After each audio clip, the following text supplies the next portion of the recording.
Hello, and Happy New Year and all that rubbish.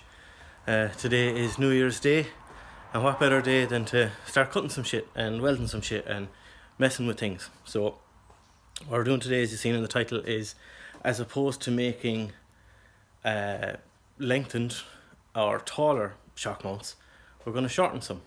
So let me explain. These are the front shocks, and these are, let me grab one of these. These are the rear. So as you can see from the factory, there's a massive difference in the length of them. It's way longer in the back. I don't know why, to be totally honest with you. I'm sure they had their reasons, but anyway, the issue with that is, as I kind of touched on when I was in the video about bagging the car, the top mounts there are absolutely fine. You know, for the standard shock, there's plenty of length there. You know, for the body of the shock, whatever you want to call it. Same on the front, but on the air shocks, let me show you on a spare set of air suspension that I have here. I picked these up a couple of weeks ago just for spare. So as you can see, I have a replacement OE shock mount there, and as I mentioned in the other video, the distance, say, in the length of that shaft and the length of this is very different. So what happens when you put this on here, you'll see now, if we can line that up. Difficult to do this with the one hand. Hang on a second now. Okay, that's as lined up as that will get. That's as far down as it'll go. And obviously, shaft doesn't come through enough. You might be able to kind of, no, not really. But I've measured it, and there's about 20 mil of a difference between where that stops and where it needs to come out. So between, so you'd want to obviously have, you know, a couple of mil of thread and the bolt itself, but that's probably another 10 or 12 mil maybe. So realistically, that shaft would need to be about 30 mil longer, or that would need to be 30 mil shorter, if that makes sense. So my options are, I guess my options are threefold. Let me show you. Hold up. Actually, before we go any further, let me show you why I'm doing this in the first place, what I'm talking about. So as you can see in here, it'll be a bit hard to see now, if you can bear with me. Right, see that way that rubber bushing is all split and cracked and everything, and you know, shouldn't be that bad that quick. Now I know every bushing is going to wear, but that looks like it's a lot older than in the car for a couple of weeks, you know. So, and also that, like, you can even see how little is actually sitting on the mount. So that's what it looks like. That side, it's essentially the same. The other side, but for the sake of it, I will show you. It's a bit more obvious on that side because there's a bit of overspray on that you can see how badly cracked it is. So that's why I'm shortening the top mount. So now you know why. So these are the options. Obviously, factory one isn't going to work out, so we'll put that aside for a minute. Now, again, this is a rear air shock. This is a front top mount, but they're essentially the same, so you can imagine the difference. That sits over on top of that. This is how it currently sits in the car. And I'll bring it over and I'll show you, because you're probably not going to be able to see. But if you look closely, you can kind of make out there's really only that much sitting there.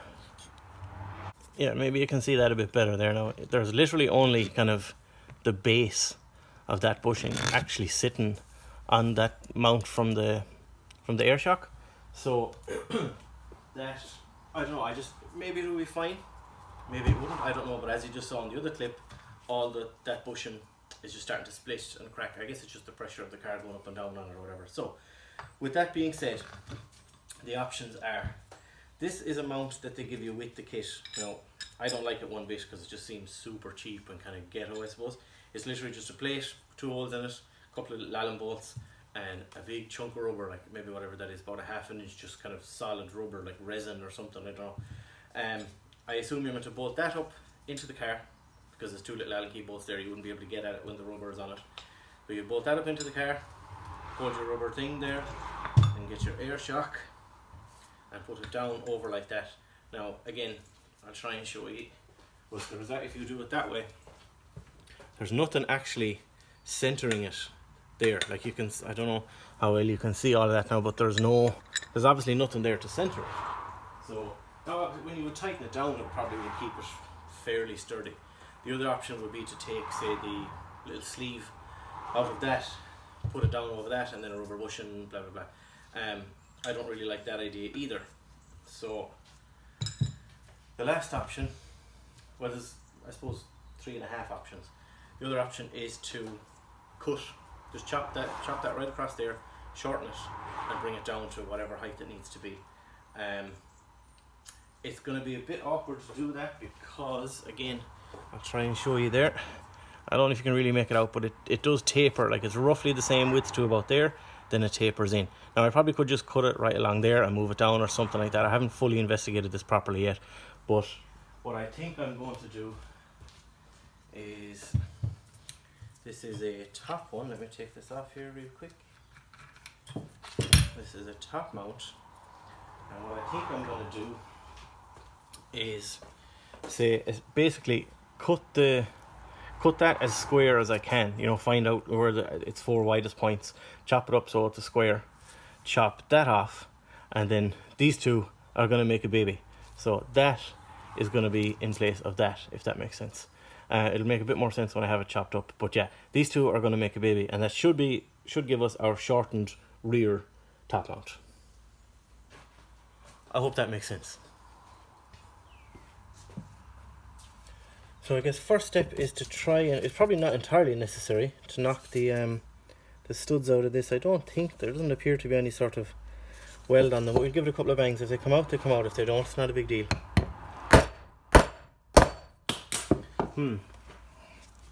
Maybe not. Let's see, let's try again. Oh yeah, there's one. 2.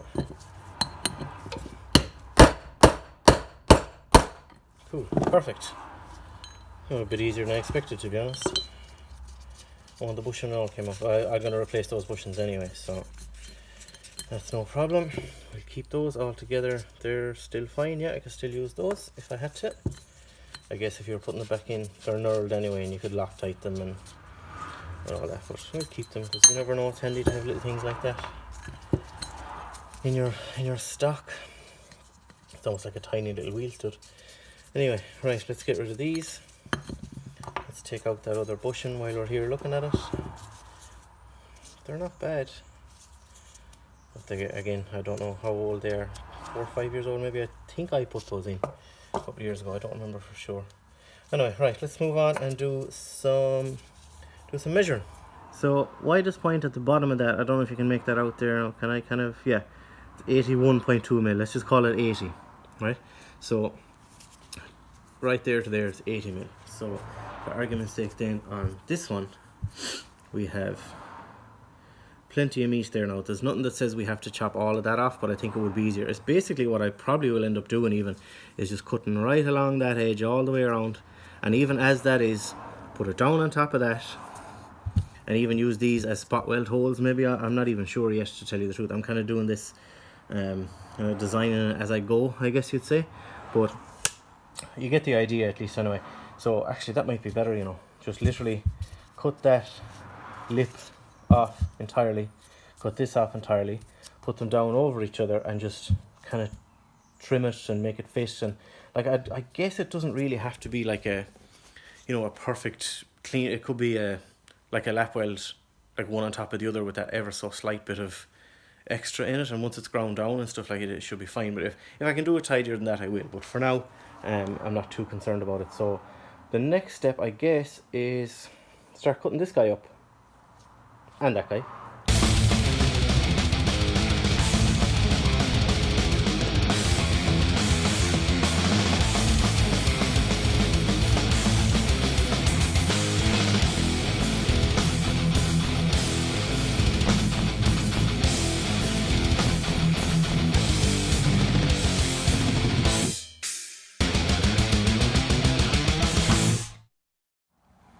Alright, pretty pleased with that.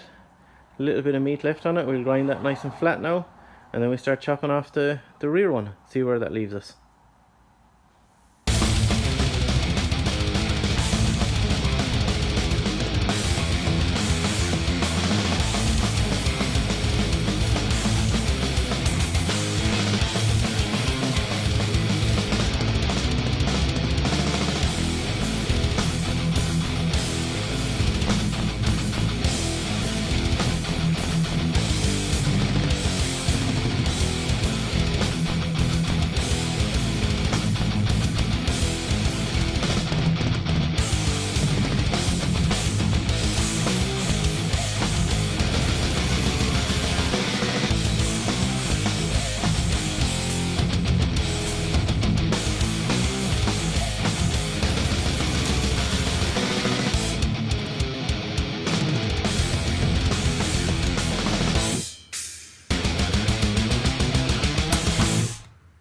Okay, as you saw there, chopped up and ready to go. So I cleaned off the underside of that. Probably doesn't need to be super duper cleaned up, but I'll give it another little rub. I've just around the edge there because I'll probably do a couple of tacks and stuff around the edge to help me get it situated. So that's ready to go. As you just saw there, this one is ready to go. I just need to clean off the few of the little cutters in there, them little guys. I noticed when I was cutting it, that is not super duper thick material compared to the factory one, but it shouldn't really matter. So, you know, nice and level, pretty tidy. So the plan now is to sit that on top of there. It's hard to do this with the one hand. Well, you get the idea. Sit that on top of there. You'll notch it out for wherever it needs to be. I'll find kind of the most, the handiest place, probably, I don't know, something like that, where there's a reasonable amount of meat for me to put each of the 3 holes. Notch it off enough for the studs. Probably just even leave it that size, I'd say. So we'll carry on, we'll notch those and we'll see where that lands.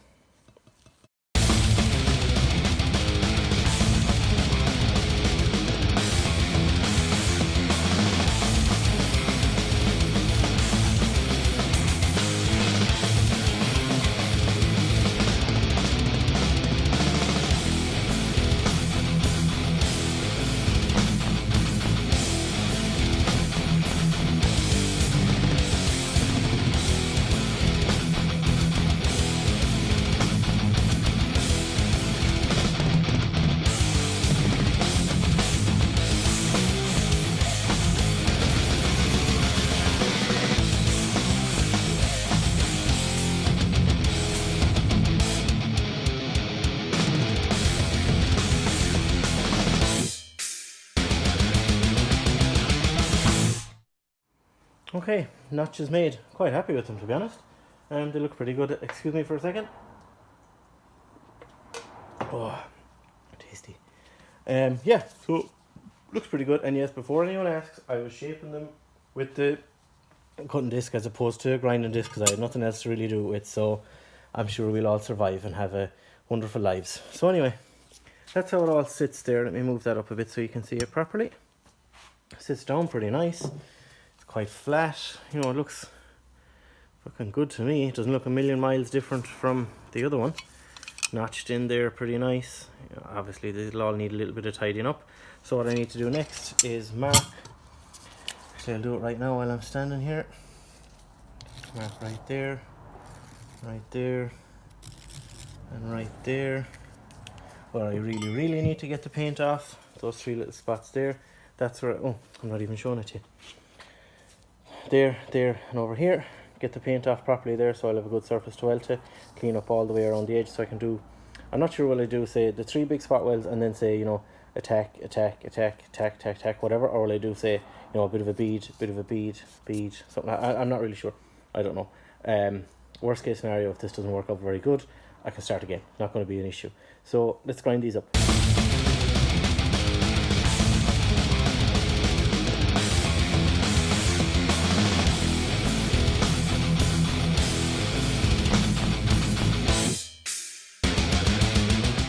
Okay, that looks pretty good to me. Rounded it all off. I'm going to put a bit of edge primer on that, stick this guy back over, and then I'll just mark there where those spots are and just give it a little quick rub of sandpaper. I don't want to leave all of that bare. I just kind of went a bit overboard. So I guess the next thing to do is put it onto, I don't really want to put it onto the air shock to like make sure it's centered and, you know, figure out exactly where it's supposed to be and all that, just in case, like for when I attack it, just in case a spark comes. Actually, do you know what I will do? In this spare setup, there was, is it this one? Yeah, there was one of them that came, the bag is already torn, so that would need to get re-sleeved anyway. So what I'll do is I'll put the bushings back in, I'll put it onto this, and that way if any spark does jump around and then hits that and puts a hole in it anyway, it's already got a hole in it. So yeah, cool, that's the plan. Right, let's set up this guy. It's a while since I've set this up, so right, I've got it all centered there as best I can. Now I have no kind of C-clamp or anything to hold it together, and I couldn't get the vice grips to kind of pinch it properly, so I guess we're just going to send it and see what happens.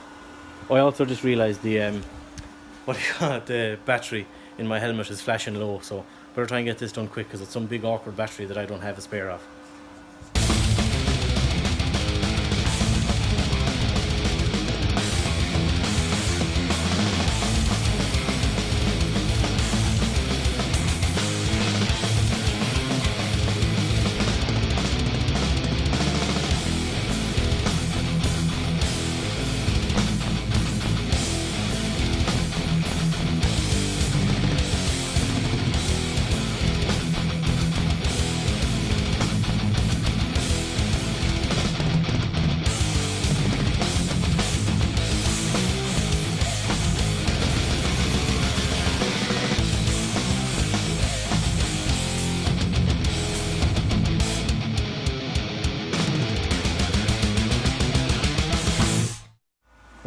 way too zoomed in there, sorry.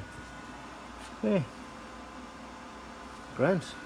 Again, I have no kind of training or anything in this, so I don't know, like that looks too high, like too proud of attack for me there, but let's see. How can we test it? I have an idea.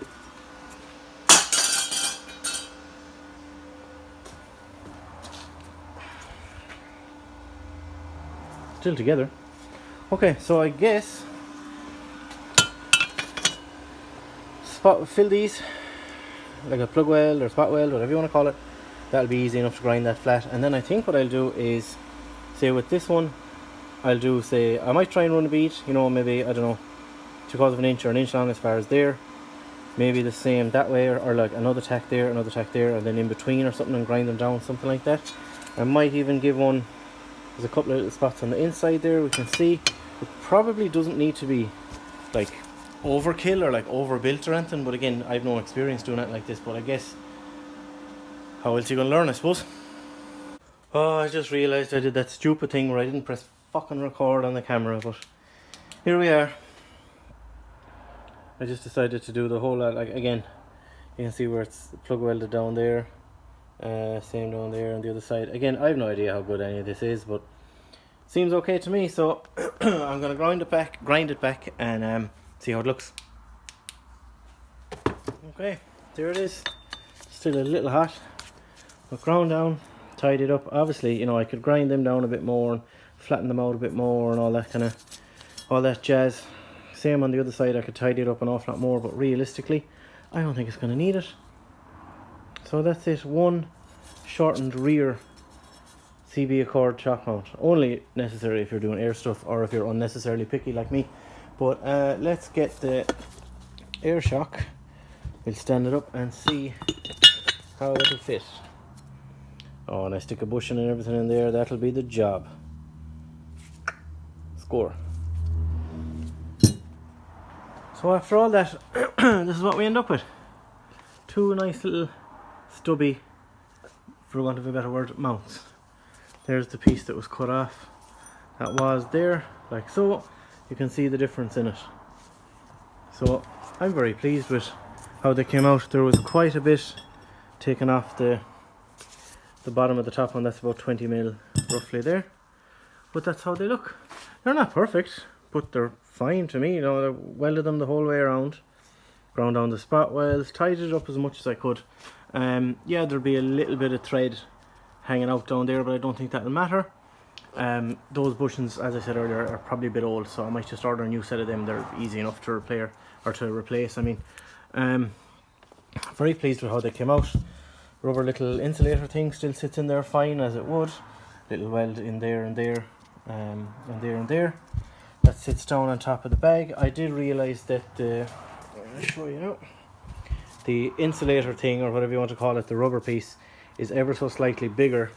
Here, I'll just show you. It might be easier, not that it matters, I guess, but you can see the rubber guy is just barely sits on that, whereas the one for the front, surprise surprise, is a perfect fit. So I guess, oh, I just thought of something. I could use that mount from, where's it gone? The rubber guy, the rubber one from the mount Airlift give me, to take up the excess there, or I could just use that in general. Actually, yeah, but either way, I'll work something out. But as for that, very pleased with how they came out. I'm really pleased, considering, like I said before, I have no kind of formal training or anything in welding. All I've really done was, I guess, risked it, for want of a better word, and we saw how that came out in the car. I've welded a couple, you know, like a latch onto the shed door and shit like that, nothing too crazy, and those few bits today. So it just goes to show the bit of practice or whatever, and if you watch an awful lot of YouTube videos, you'll start to get the hang of it, I guess. So yeah, that's them put together. It's chronically cold today, so I'm not going to put those on the car today, but we'll be back in a couple of days, and I'll show you how they fit. A few inches later.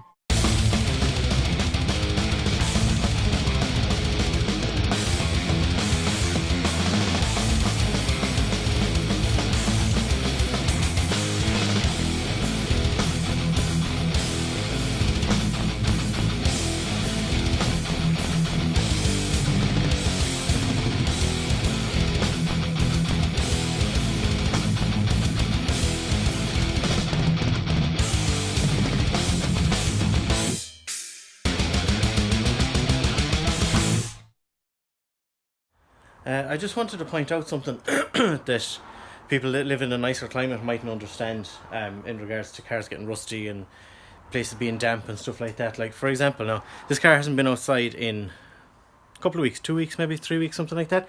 And that is the wheel. Like, look how damp that is. That looks like it's been outside and it has just rained. I don't know if you can really pick... Yeah, you can see, like, just look how damp it is. Now, I know that's more so my shed than anything else, but, like, look at that. It's absolutely soaked. And I'll show you underneath the car as well. It's stuff like this that in this country just absolutely eats cars. Like, again, I know it's kind of hard to see it, but I'll do my best to show you. Like, all those little speckles, that's all just bubbles. Like, no, you can't really see it on the camera. Oh yeah, here we go. Like, look at that. Like, that's all over the underside of the car. Everything is like that. Well, the shock isn't so bad now because I dried it off, but like, look at all of that. Like, that is all. I'm gonna try and give you an idea. Like, that's all moisture. Look at the little cover there for the fuel lines. That's all soaked. It's not even just a bit wet. It's absolutely soaked. It's very disappointing. And realistically, there's nothing you can really do to combat it, unfortunately. Now, I do intend on building a new shed, maybe this year, hopefully. And I will do as much as I can to get around that. But, like, it's so disappointing. It really is. It's stuff like that that just absolutely eats cars within a couple of years. So before I put the wheel on, there it is. That's how it all went back together. Much, much tidier. Now, the kind of waviness of the bottom of that mount, that wasn't me, that's just the way that is by pure chance. Some of the waviness notched perfectly for where the fitting is. It's absolutely fine. Fits grand, looks nice and tidy. As I noted in the time lapse, I used the rubber like donut that came with the Airlift kit. A lot more purchase now on it. I'm much more comfortable with how it sits.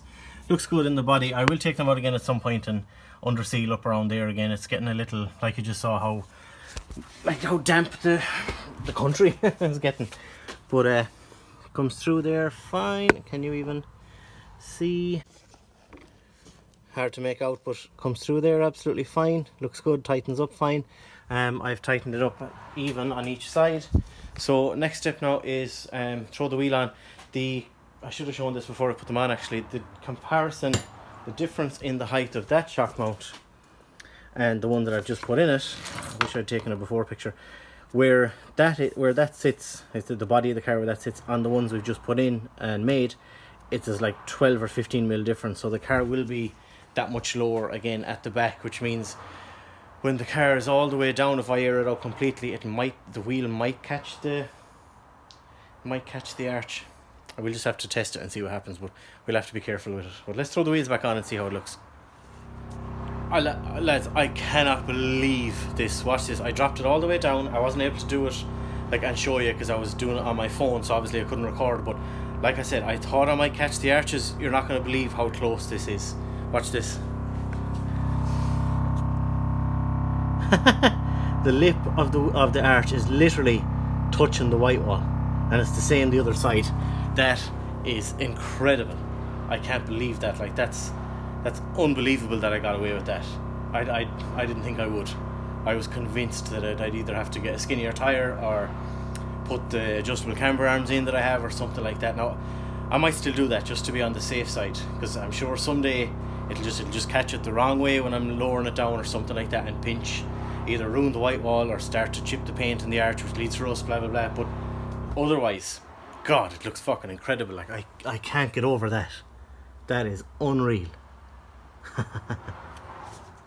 Okay, so with that, I'm going to end it here.